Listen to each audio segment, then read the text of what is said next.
Greetings, citizens. Your journey is about to begin. The story I choose for you today is called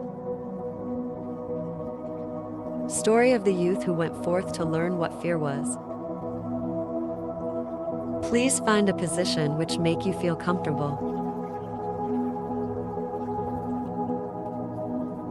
Relax yourself.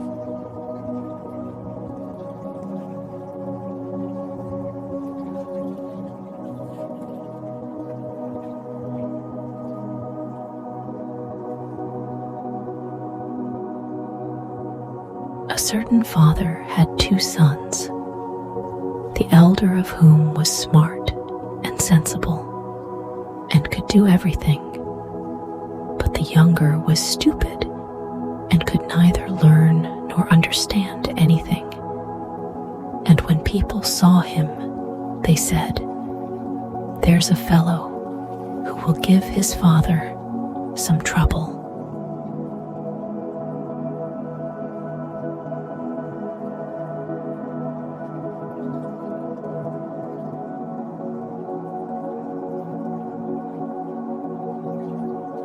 When anything had to be done, it was always the elder who was forced to do it.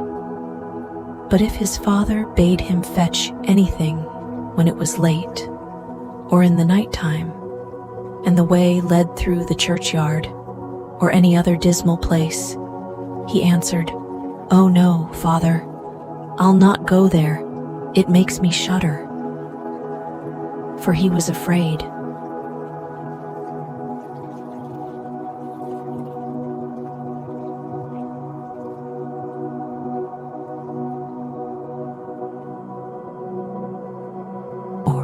When stories were told by the fire at night, which made the flesh creep, the listeners sometimes said, "Oh, it makes us shudder." The younger sat in a corner and listened with the rest of them, and could not imagine what they could mean. They are always saying, "It makes me shudder. It makes me shudder."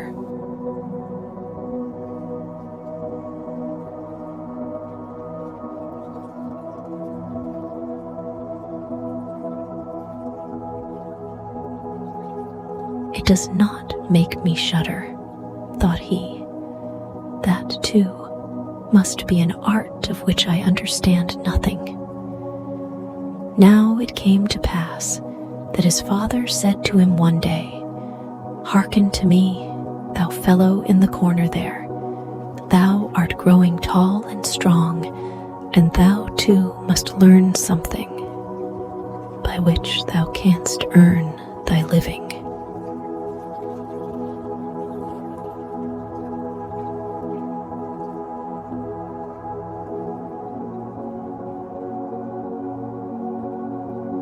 "Look how thy brother works, but thou dost not even earn thy salt."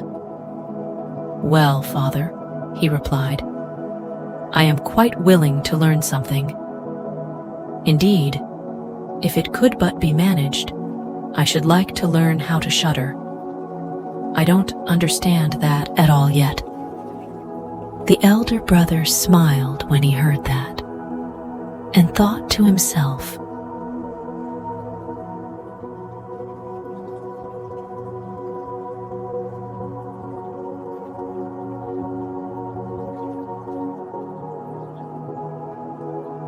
"Good God, what a blockhead that brother of mine is.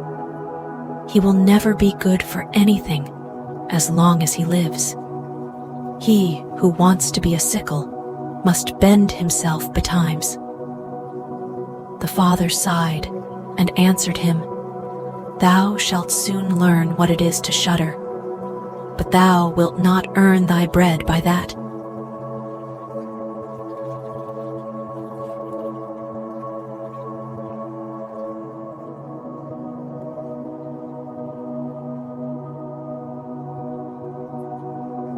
Soon after this, the sexton came to the house on a visit, and the father bewailed his trouble and told him how his younger son was so backward in every respect that he knew nothing and learnt nothing. "Just think," said he, when I asked him how he was going to earn his bread, he actually wanted to learn to shudder.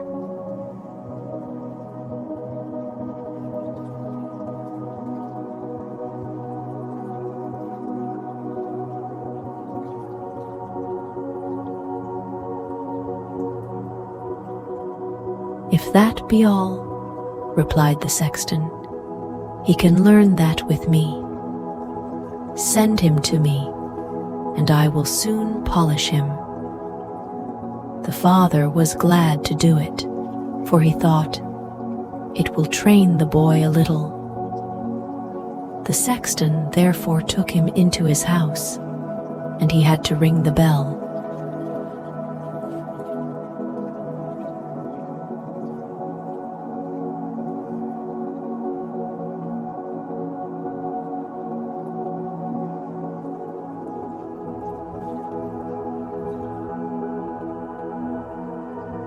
After a day or two, the sexton awoke him at midnight and bade him arise and go up into the church tower and ring the bell. "Thou shalt soon learn what shuddering is," thought he, and secretly went there before him. And when the boy was at the top of the tower and turned round and was just going to take hold of the bell rope,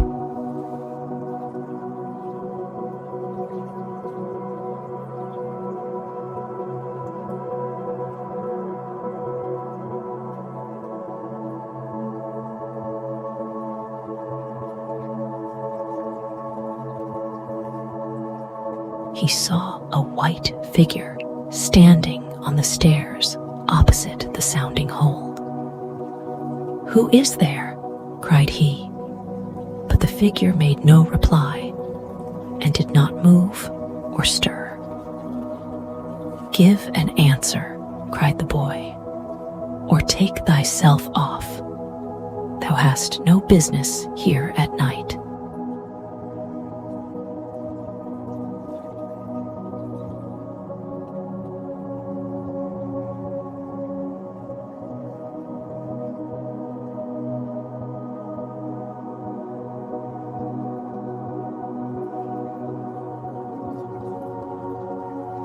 The sexton, however, remained standing motionless, that the boy might think he was a ghost. The boy cried a second time, "What do you want here? Speak if thou art an honest fellow, or I will throw thee down the steps."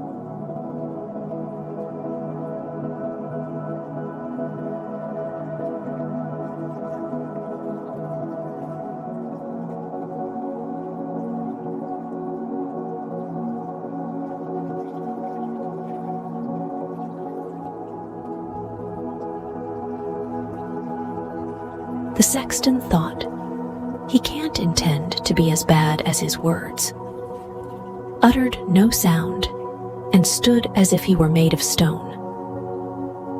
Then the boy called to him for the third time, and as that was also to no purpose, he ran against him and pushed the ghost down the stairs, so that it fell down 10 steps and remained lying there in a corner.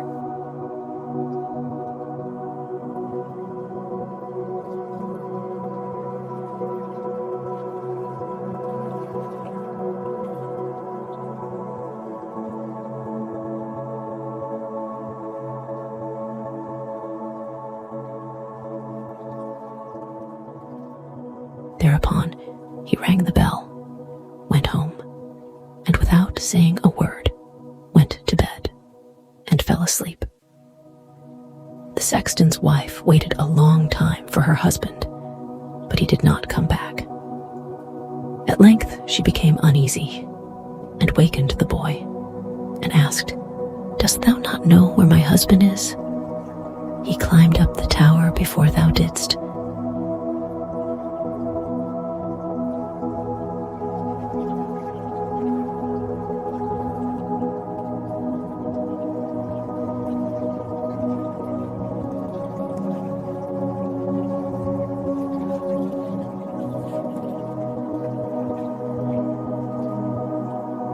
"No, I don't know," replied the boy. But someone was standing by the sounding hole on the other side of the steps, and as he would neither give an answer nor go away, I took him for a scoundrel and threw him downstairs. Just go there and you will see if it was he. I should be sorry if it were.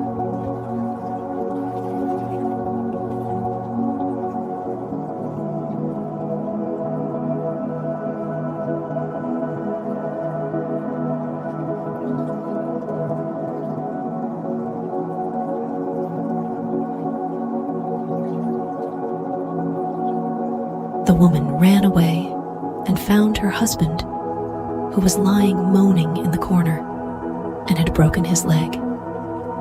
She carried him down, and then, with loud screams, she hastened to the boy's father.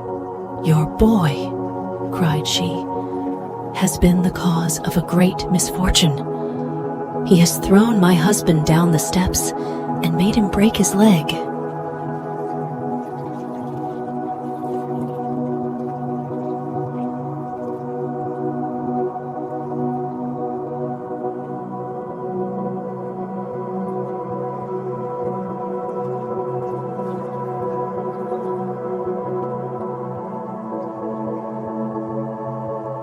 "Take the good-for-nothing fellow away from our house." The father was terrified and ran thither and scolded the boy. "What wicked tricks are these?" said he. "The devil must have put this into thy head." "Father," he replied, "do listen to me. I am quite innocent."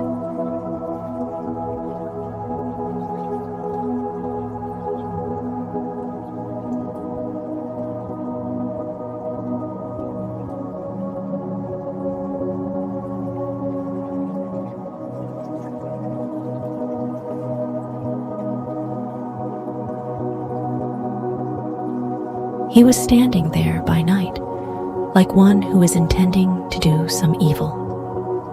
I did not know who it was, and I entreated him 3 times either to speak or to go away. "Ah," said the father, "I have nothing but unhappiness with you.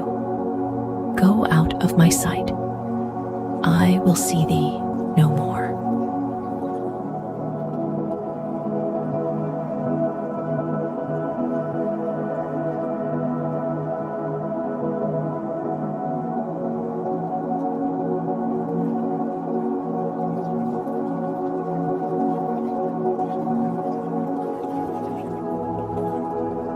"Yes, Father, right willingly.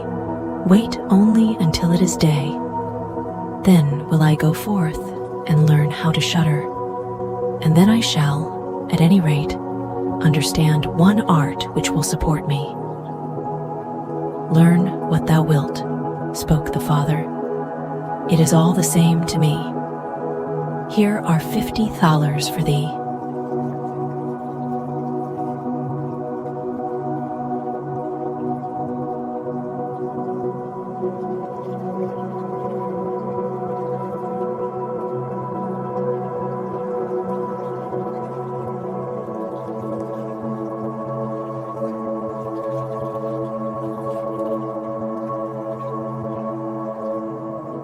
"Take these and go into the wide world, and tell no one from whence thou comest, and who is thy father, for I have reason to be ashamed of thee." "Yes, Father, it shall be as you will. If you desire nothing more than that, I can easily keep it in mind."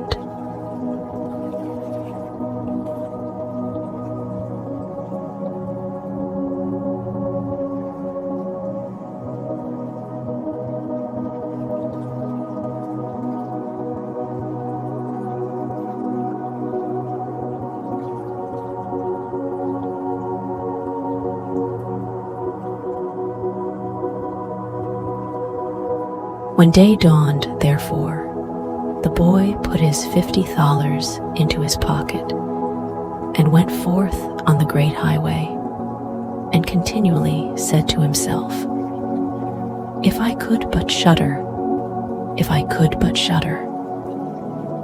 Then a man approached, who heard this conversation which the youth was holding with himself.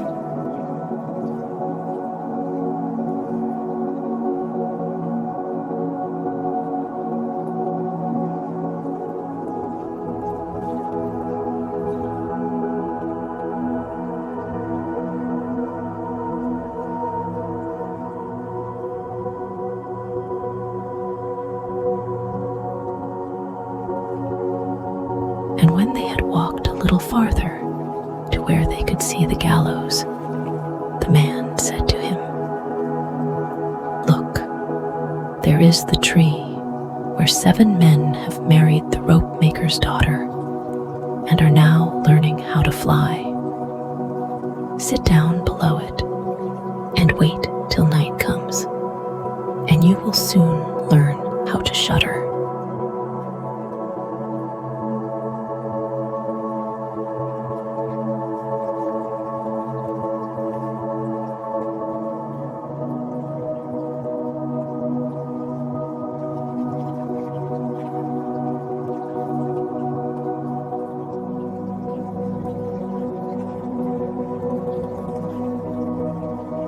"If that is all that is wanted," answered the youth, "it is easily done. But if I learn how to shudder as fast as that, thou shalt have my 50 thalers. Just come back to me early in the morning." Then the youth went to the gallows, sat down below it, and waited till evening came.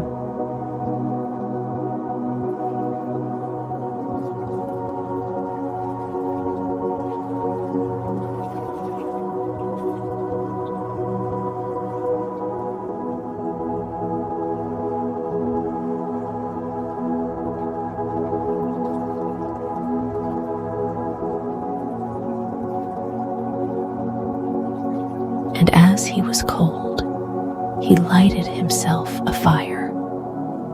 But at midnight, the wind blew so sharply that in spite of his fire, he could not get warm. And as the wind knocked the hanged men against each other, and they moved backwards and forwards, he thought to himself,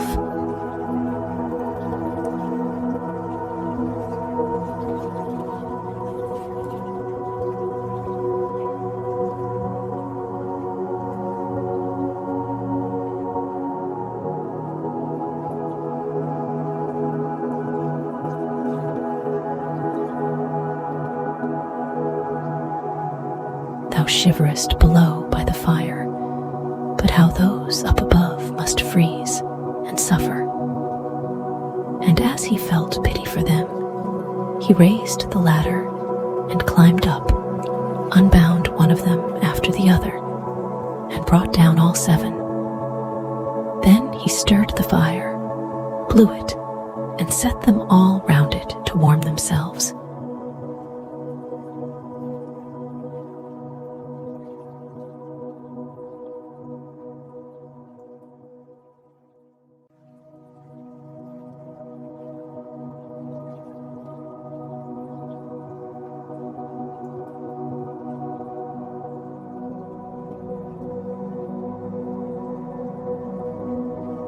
They sat there and did not stir, and the fire caught their clothes. So he said, "Take care, or I will hang you up again." The dead men, however, did not hear, but were quite silent, and let their rags go on burning. On this he grew angry, and said, "If you will not take care, I cannot help you. I will not be burnt with you."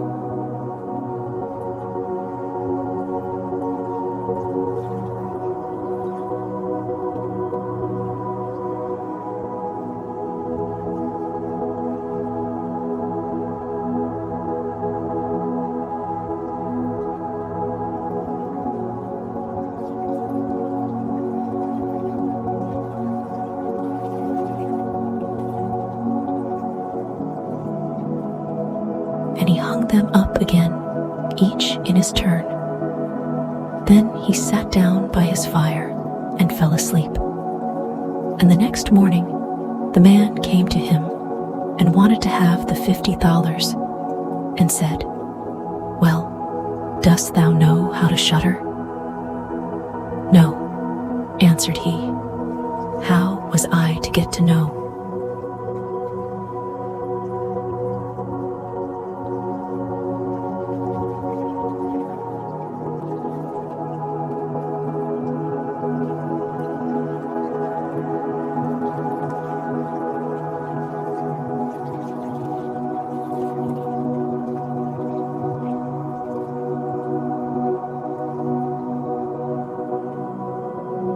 Those fellows up there did not open their mouths, and were so stupid that they let the few old rags which they had on their bodies get burnt. Then the man saw that he would not get the $50 that day, and went away saying, "One of this kind has never come my way before."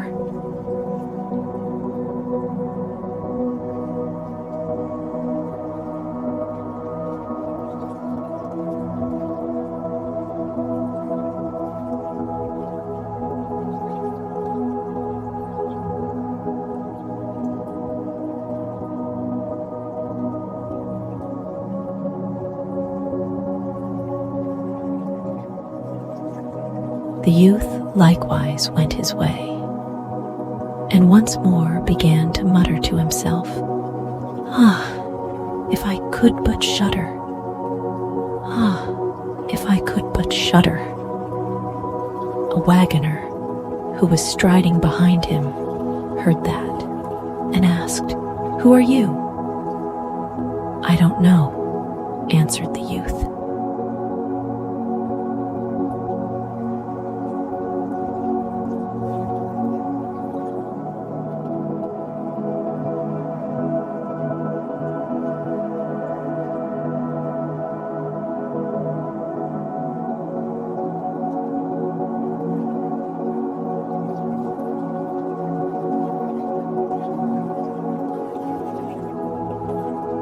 Then the wagoner asked, "From whence comest thou?" "I know not." "Who is thy father?" "That I may not tell thee." "What is it that thou art always muttering between thy teeth?" "Ah," replied the youth, "I do so wish I could shudder, but no one can teach me how to do it." "Give up thy foolish chatter," said the wagoner.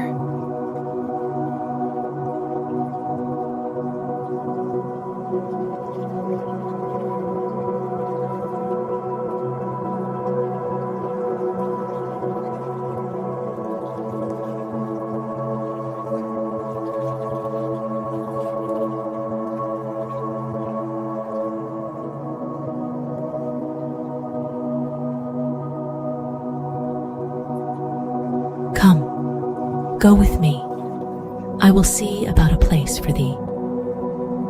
The youth went with the wagoner, and in the evening they arrived at an inn where they wished to pass the night.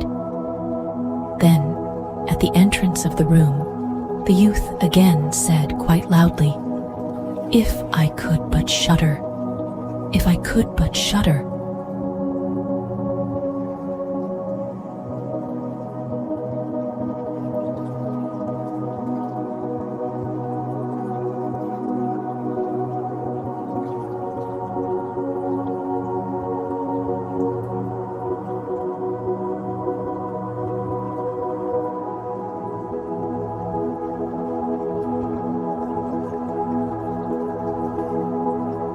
The host, who heard this, laughed and said, "If that is your desire, there ought to be a good opportunity for you here."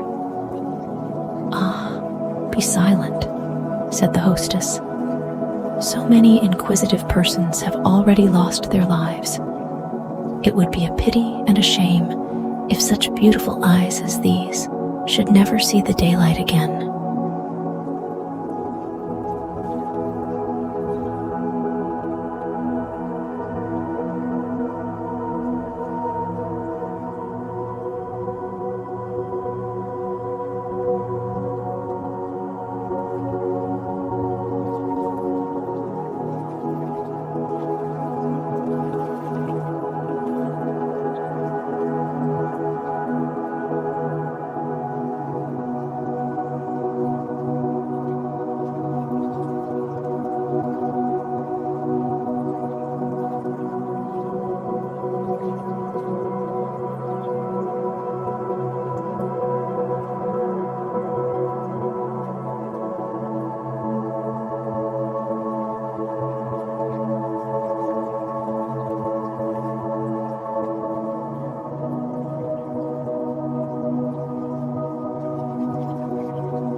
citizens.